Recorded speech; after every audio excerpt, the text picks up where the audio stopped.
Este ya es el siguiente. Seguimos en la serie de Imparable, que está basada en el libro de los Hechos, que hemos contado que fue escrito por el doctor Lucas, y se la dedicó estos dos libros, Lucas y Hechos, a don Teófilo, al excelentísimo Teófilo, con un objetivo, que él llegara a conocer bien la verdad de lo que se le había enseñado. Ahora miren, lo bello de todo esto es que mientras Lucas estaba pensando, haciendo su trabajo, recopilando la información para entregársela a Teófilo, Dios, a través del Espíritu Santo, estaba preparando toda esa información, no para Teófilo, sino para que todos los que estamos aquí en este mismo lugar. Es interesante lo que hace el Espíritu Santo, ¿verdad? Nosotros los latinos, y creo que ha de haber en todos los países un dicho muy similar, dice que no sabemos para quién estamos trabajando. Sin embargo, los cristianos decimos, nosotros sí sabemos para quién estamos trabajando. Todo lo que nosotros hacemos tiene consecuencia eterna. Todo lo que nosotros hacemos es algo que el Espíritu Santo va a utilizar más allá de lo que nosotros nos podemos imaginar. El alcance de lo que nosotros hacemos no depende de nosotros, depende del Espíritu Santo. La semana pasada empezamos recordando que los discípulos estaban en el aposento, en ese lugar reunidos, haciendo lo que Jesús les había ordenado antes de irse al cielo. Les dijo que se fueran a Jerusalén y que esperaran allí al Espíritu Santo. Y eso precisamente estaban haciendo ellos. Estaban juntos, pero no fue una espera pasiva. Ellos estaban haciendo algo, ellos estaban orando. Y la semana pasada dijimos que orar no es no hacer nada. Orar es un gran recurso en todo tiempo. Y en esa espera activa, a través de la oración, aprendimos que debemos aprender a orar juntos. Juntos es juntos, es decir, no solo soy yo. Claro, la Biblia nos recomienda que entremos a nuestra habitación y oremos, pero también nos recomienda que oremos los unos por los otros. También tenemos que aprender a orar, a ponernos de acuerdo por qué vamos a orar. Es decir, por ejemplo, en su casa, mamá y papá deben aprender a sentarse y decir, ¿por qué oramos hoy? Oremos por nuestra hija, oremos por nuestro hijo, oremos por el trabajo, oremos por aprender a ponerse de acuerdo por qué cosas vamos a orar. Y tercero, aprendimos que hay que aprender a perseverar en la oración. ¿Qué significa perseverar? A ser constante, a ser consistente. Es como una gota de agua cayendo, pic, pic, pic, todo el tiempo aprendemos a orar. La semana pasada también vimos que estos galileos, estos pueblerinos, porque eso eran los galileos, eran considerados por su mismo pueblo como gente que no era ilustrada, era gente que apenas podía pronunciar bien su propio lenguaje, su propio idioma. Pero en esta oportunidad, guiados por el Espíritu Santo, estaban hablando de las maravillas de Dios, y no solo en su propio idioma, sino que lo estaban hablando en todos los idiomas de todas las nacionalidades que estaban allí representadas. 120 personas utilizadas por el Espíritu Santo, hombres y mujeres, estaban dando testimonio a miles sobre las maravillas de Dios.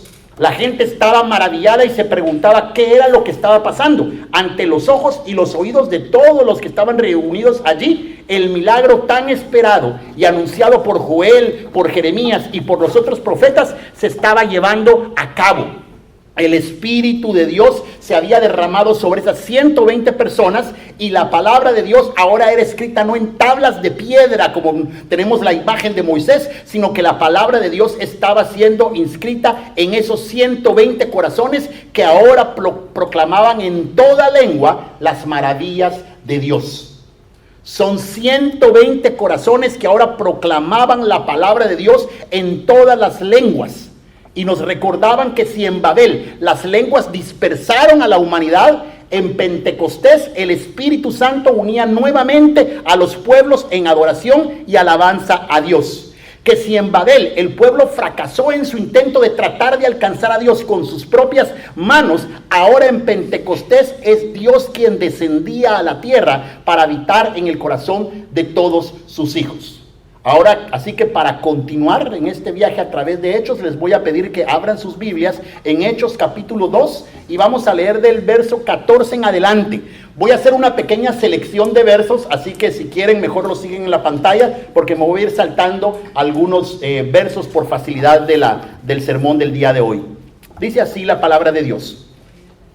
Entonces Pedro se puso de pie junto con los otros 11 y con potente voz dijo: varones judíos y ustedes habitantes de toda Jerusalén, sepan esto y entiendan bien mis palabras. Contra lo que ustedes suponen, estos hombres no están borrachos porque apenas son las 9 de la mañana. Varones israelitas, escuchen mis palabras. Jesús Nazareno, que fue el varón que Dios aprobó entre ustedes por las maravillas, prodigios y señales que hizo por medio de él, como ustedes mismos lo saben, fue entregado conforme el plan determinado y el conocimiento anticipado de Dios. Y ustedes lo aprendieron y lo mataron por medio de hombres inicuos, crucificándolo.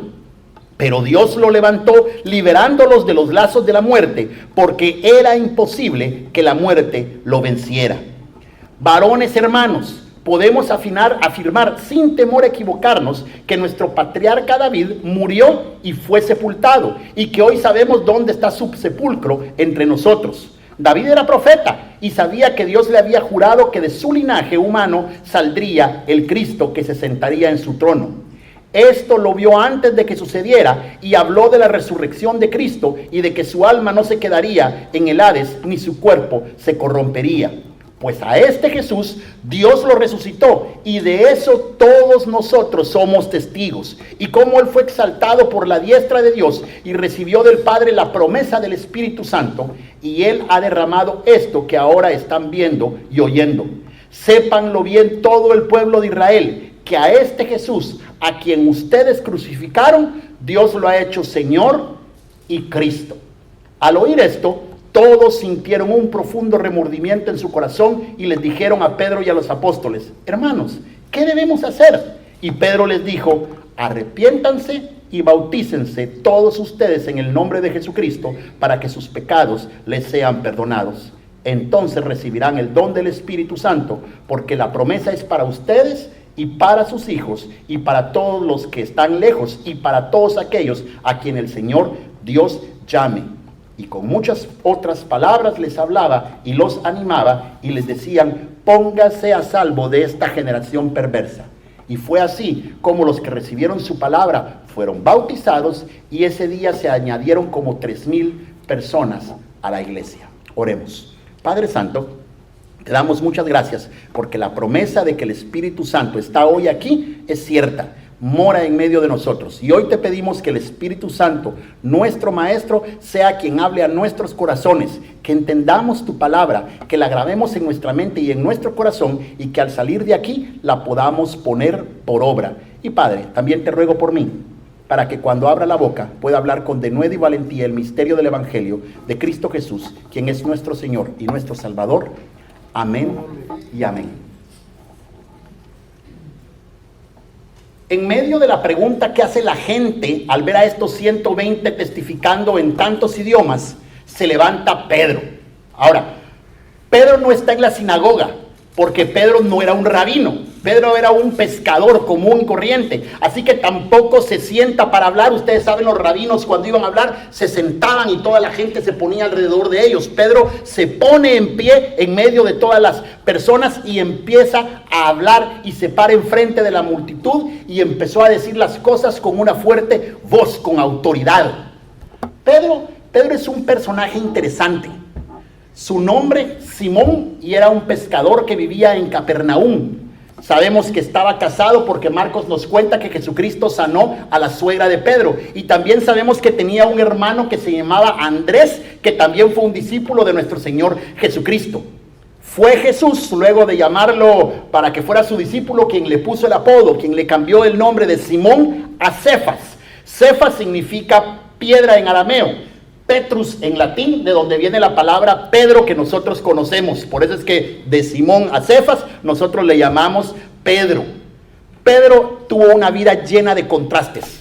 Una noche Jesús se encontró solo a la orilla del del lago. Ya había mandado a sus discípulos para que se fueran al otro lado, y los discípulos salieron en la barca, y en medio del lago estaban ellos cuando los sorprendió una tormenta. Y durante toda la noche los discípulos estuvieron, los colombianos dirían, bregando con la tormenta, luchando con mantener el barco, y así estuvieron toda la noche, cansados. Y de repente, cuando el alba empezaba a salir, cuando terminaba la noche y empezaba el día, Jesús decide que los va a alcanzar. Ahora, Jesús está en la orilla del lago y ellos están a la mitad del lago luchando contra la tormenta todavía, y Jesús empieza a caminar encima de las aguas. Ellos estaban cansados y de repente ven una figura que viene caminando en medio del lago, y entonces se asustan y dicen, de plano esto que tenemos aquí enfrente es un fantasma. Y entonces Pedro le dice a Jesús, si eres tú, Jesús le dice, si eres tú, manda a que yo vaya sobre ti, sobre las aguas. Jesús le dijo, vente Pedro, e inmediatamente Pedro se lanzó a caminar sobre las aguas. Pero al sentir Pedro la fuerza del viento, al sentir cómo el agua estaba alrededor de él, tuvo miedo y comenzó a hundirse. Ese es Pedro. Un minuto es el hombre más valiente. Mientras todos estaban temblando de miedo porque pensaban que ahí venía un fantasma, Pedro se levanta y dice, no, ese es Jesús. Jesús, tú puedes hacerme caminar y yo camino. Pero al rato, cuando ya está en medio del agua y siente el viento rugir, tuvo miedo y empezó a hundir. Ese es Pedro. En otra oportunidad, después Jesús estaba reunido con sus discípulos y le lanza una pregunta que todos debemos responder alguna vez en nuestra vida. Jesús les pregunta a sus discípulos, ¿quién dicen ustedes que soy yo? ¿Qué dice la gente? Pero ¿qué dicen ustedes que soy yo? Les pregunta Jesucristo. Y nuevamente Pedro toma la iniciativa y bajo la revelación de Dios, así dice Cristo después, bajo revelación de Dios le dice, tú eres el Cristo, el Hijo del Dios viviente. Y Jesucristo ese día mismo presagia el papel preponderante que tendrá Pedro en la iglesia. Pero solo 6 versos después, es que ni siquiera, si ustedes siguen leyendo la historia, 6 versos después está ese mismo Pedro sugiriéndole a Cristo que no se muera. ¿Cómo se te ocurre que vas a morir? Ojalá que nunca murieras tú.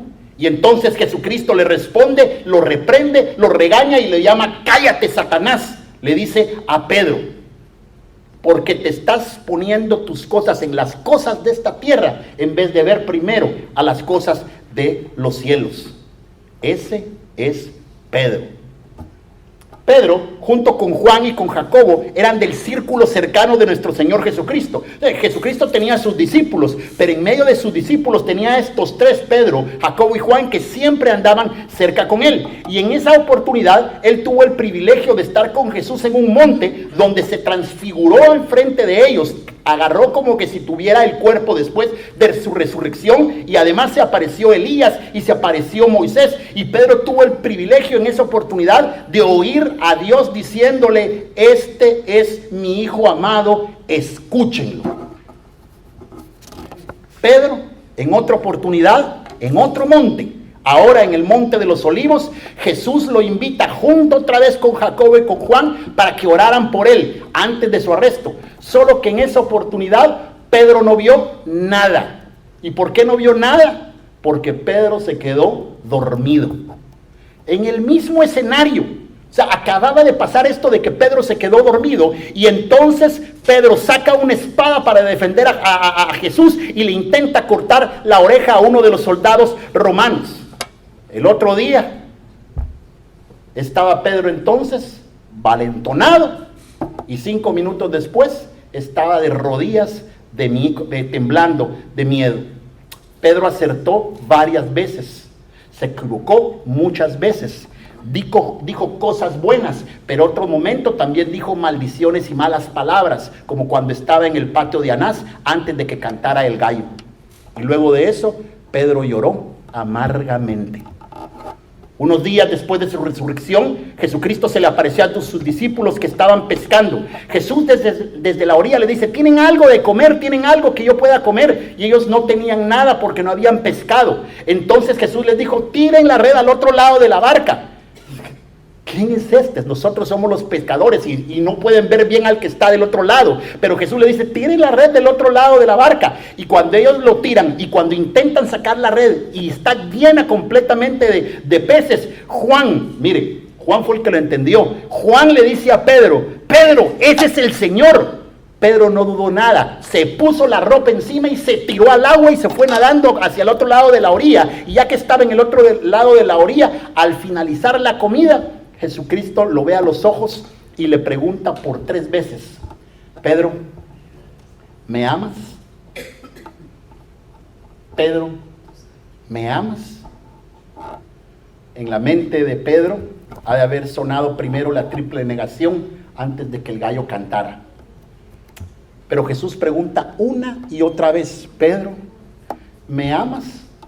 Y no lo hace para avergonzarlo, le hace para mostrarle que a pesar de los errores, a pesar de los problemas, a pesar de los tropiezos, a pesar del fracaso, su gracia, la gracia del Señor Jesucristo es infinita. El cristiano no solo es una persona que se ha salvado. A veces decimos y hacemos mucho énfasis en esto. El cristiano se ha salvado. El cristiano también es alguien que vive todos los días de su vida su proceso de salvación. Y algún día va a ser completamente salvo cuando por fin seamos nosotros perfeccionados. No me malinterpreten, no se vayan a confundir. Aunque somos salvos en el momento que nosotros depositamos nuestra confianza en nuestro Señor Jesucristo, y eso no puede ser revocado, los discípulos de Jesús, es decir, nosotros, nos vamos perfeccionando paso a paso. El proceso de Pedro es una muestra de cómo el proceso salvífico es algo personal. No es una experiencia mágica, no es una experiencia genérica. Cada uno tenemos nuestros propios aciertos y cada uno de nosotros tenemos nuestros propios aciertos. Y todos ellos son parte de cómo Dios trata con cada uno de nosotros de forma personal. Por eso es que no podemos encasillar el caminar con Cristo en un molde, es decir, todos debieran de ser así, cortados en un molde, porque todos somos distintos. Sin embargo, tal y como Pedro lo hizo, siempre va a ser necesario que encaremos nuestros fracasos, que encaremos nuestros pecados, que encaremos nuestros errores y nuestros desaciertos y nos acojamos a la gracia, al perdón y a la misericordia de Cristo, tal y como lo hizo Pedro. Hace menos de 50 días, Pedro estaba devastado por el actuar, por haber negado a Cristo. 50 días después estamos frente a un Pedro distinto, nacido de nuevo. Por decirlo de alguna manera, él se había puesto enfrente de todas las personas y enfrente de la muchedumbre para contarles de las maravillas de Dios. Pedro arranca su discurso afirmando las palabras del profeta Joel, lo que Jesús les había dicho que iba a suceder, que en los últimos días Él derramaría del Espíritu sobre toda la humanidad.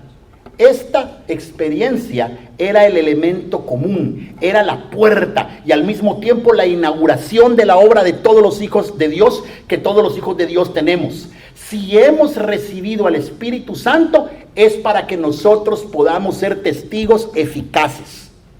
Ahora, cuando Pedro ha recibido el Espíritu Santo, ¿qué es lo que va a hacer Pedro? Simplemente lo que se supone que todo cristiano debe hacer, que es testificar de Cristo. Las primeras palabras del discurso de Pedro son claves, son importantes. Pedro dice, escúchenme bien porque voy a hablarles de Jesús, el que vivía en Nazaret. El inicio, el centro y el fin de toda predicación, de todo testimonio de Pedro es que Jesús debe ser y sigue siendo el mensaje. Él es el mensaje y debe ser también el centro de lo que nosotros contemos, el mensaje de Cristo Jesús. Ese es el mensaje que nosotros tenemos. Eso es precisamente lo que Pedro hace ese día. Pedro simplemente le recuerda la vida de Cristo, le recuerda lo que Cristo hizo, le recuerda cómo Cristo fue respaldado por Dios con todos los milagros, portentos y maravillas que él hizo. Les contó cómo Cristo había sido traicionado, cómo Cristo había sido muerto por gente malvada, pero con todo esto que había sucedido era parte del plan de Dios. La cruz no es un fracaso. La cruz significa que a pesar de la gran maldad, los seres humanos asesinando al Hijo de Dios, nunca podemos los seres humanos romper el plan de Dios, sino que lo confirma. Es la muerte de Jesucristo, es la muerte de Jesús parte del designio de Dios. Sin embargo, Jesús no quedó muerto. Dios lo levantó, lo liberó de los lazos de la muerte, porque dice Pedro, era imposible que la muerte lo venciera. A este Jesús, continúa Pedro diciendo, Dios lo sentó a la diestra, es decir, Dios lo ha hecho Señor y lo convirtió en el Cristo. ¿Qué nos enseña esto que hemos acabado de oír en este discurso inaugural? Este primer sermón es que nunca, pero nunca nosotros podemos sustituir el mensaje de Cristo por cualquier cosa que no sea Cristo.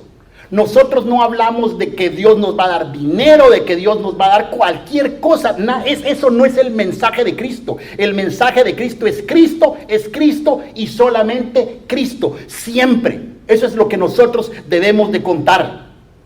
Alguien puede preguntar, entonces, ¿vale mi testimonio? Claro que nuestro testimonio vale. Claro, es útil para que podamos conectarnos con otras personas, porque otras personas pasan por los problemas que nosotros pasamos. Puede ser que nuestra circunstancia sea similar, pero el mensaje, el evangelio, la buena noticia que nosotros contamos es Cristo. Nuestra responsabilidad es contar a Cristo. Esa es nuestra responsabilidad. Ay, pero es que hay que preparar algo especial, porque si no la gente entonces no se siente animada de ir a la iglesia. Miren, la palabra de Dios es clara. A algunos, cuando se presenta el mensaje de Cristo, les parece una tontería, les parece una locura. Para otros, el mensaje de Cristo es poder de Dios. Esa es la diferencia, y la diferencia no la hacemos nosotros. La diferencia la hace el Espíritu Santo en el corazón de todas las personas que están escuchando. Y luego, miren lo interesante, él cuenta ese discurso, y luego de contar ese discurso dice, los que estaban allí reunidos sintieron remordimiento en su corazón y se preguntaron, ¿qué debemos hacer? Entonces Pedro le responde, arrepiéntanse, bautícense todos ustedes en el nombre de Cristo para que sus pecados les sean perdonados. Entonces recibirán el don del Espíritu Santo, porque la promesa es para ustedes y para sus hijos y para todos los que están lejos y para todos aquellos a quienes el Señor nuestro Dios llame. El evangelio, la buena noticia es que Jesús nos promete perdón por nuestros pecados y nos promete también darnos al Espíritu Santo. El perdón de nuestros pecados es como poner tabla rasa, es limpiar nuestra culpa, es limpiar lo que sentimos adentro de nosotros, es aprender a reconocer, Dios ya me perdonó, ya no tengo nada, lo que yo intenté tantas veces, Él ya lo hizo por mí, no importa lo que haya hecho, no importa cómo haya vivido, no importa lo que haya hecho o estoy haciendo, Él ya me perdonó por completo, me puedo parar enfrente de Él sin problemas porque Él ya lo hizo. Y la promesa del Espíritu Santo es una promesa para el futuro, porque el Espíritu Santo es quien nos construye, es quien arma nuestra vida de nuevo, es el que va moldeando nuestra vida para que nos parezcamos cada vez más a Cristo. Entonces miren qué interesante, ¿quién es el que nos limpia y nos perdona todo pecado? Cristo Jesús. ¿Cuánto cuesta? Costó la sangre de Cristo, pero a mí no me cuesta, Él lo hizo por mí. Y por el futuro, ¿qué voy a hacer? ¿Cómo voy a vivir? Ahí está el Espíritu Santo. Él es el que los va a cambiar. Él es el que los va a modelar. Nunca es por nuestra propia fuerza. El Espíritu Santo, entonces la salvación es una promesa para el pasado, de que mi corazón ha sido limpiado y perdonado, y una promesa para el futuro, porque el Espíritu Santo va a ir construyendo al hombre, a la mujer que Dios ha planificado que nosotros seamos. Esa es la buena noticia. Ese es el gran poder que vive en nosotros. Esa es la gran promesa, que el Espíritu Santo y que Cristo hicieron toda la obra que hay que hacer. Ahora, esa buena noticia pide de nosotros arrepentimiento y bautismo. Arrepentirse es literalmente dejar de hacer lo que estábamos haciendo. Es dejar de caminar el camino que estábamos caminando para empezar a caminar un camino nuevo. Pablo hizo un pequeño resumen de esta manera, y pónganle atención porque realmente es sencillo, no hay mucho que pensar sobre esto. Ustedes deben cambiar completamente su manera de pensar, dice Pablo. Deben ser honestos y santos de verdad, como corresponde a las personas que Dios ha vuelto a crear para ser como Él. Por eso ya no deben de mentirse los unos a los otros. Todos nosotros somos miembros de un cuerpo, así que por favor díganse la verdad siempre. Si se enojan, no permitan que el enojo los haga pecar. El enojo no debe durarles todo el día, ni deben darle al diablo oportunidad de ser tentados. Quien antes fue ladrón, ya deje de robar, póngase a trabajar y entonces va a tener dinero para poder ayudar a las personas necesitadas. Por favor, no digan malas palabras, al contrario, digan siempre cosas buenas que ayuden a los demás a crecer espiritualmente, pues eso es muy necesario. No hagan que se ponga triste al Espíritu Santo. El Espíritu Santo ya mora en ustedes. No hagan que se ponga triste, que es como un sello que nosotros tenemos de la identidad que Dios puso en nosotros para reconocerlos cuando llegue el día en que para siempre seremos liberados del pecado. Dejen de estar tristes, dejen de estar enojados, no se griten ni insulten a los demás. Dejen de hacer el mal. Por el contrario, sean buenos y compasivos los unos con los otros. Perdónense, así como Dios los perdonó a ustedes por medio de Cristo. Ese es el camino. Fui perdonado por Dios, limpió mi corazón, entonces me arrepiento. ¿Qué es arrepentirse? Deje de hacer lo que hacía antes. Empiece a caminar en esta nueva forma de vida que usted tiene adelante de nosotros. ¿Y ahí qué papel juega el bautismo? El bautismo es una señal externa de arrepentimiento. Es un primer paso de fe, es aprender a obedecer a Cristo. Este mensaje pronunciado por Pedro sigue siendo vigente el día de hoy, porque así cerraba Pedro su discurso. La promesa es para ustedes, es para sus hijos, es para todos los que están lejos y para todos aquellos a quien el Señor nuestro Dios llame. Dios nos está llamando el día de hoy de la misma manera que llamó a esos primeros 3,000 que se unieron a la iglesia luego del discurso de Pedro. Si ustedes hoy se encuentran aquí en medio de dolor, en medio de alguna angustia, en medio de convicción de que su pecado los separa de Dios, la buena nueva es que esa voz que ustedes sienten a veces en su corazón, a veces en su mente, es la voz de Dios hablándoles directamente a ustedes. Cristo Jesús vivió, Cristo Jesús murió, Cristo Jesús resucitó precisamente para librarnos de la culpa, del pecado, del dolor que causa lo que nosotros hemos hecho. Y nos pide un paso de fe, que Él nos promete a nosotros perdonarnos de todo lo que nosotros hayamos hecho. Y si aceptamos eso, Él promete hacernos a nosotros una nueva criatura, darnos al Espíritu Santo para que esto sea realidad, para que aprendamos a vivir una nueva vida. Nosotros solo tenemos que acercarnos a Él, arrepentidos, con fe, sabiendo con seguridad que lo que Él prometió, el perdón y el poder del Espíritu Santo, va a ser realidad en nuestra vida. Así de sencillo, no hay nada más que hacer.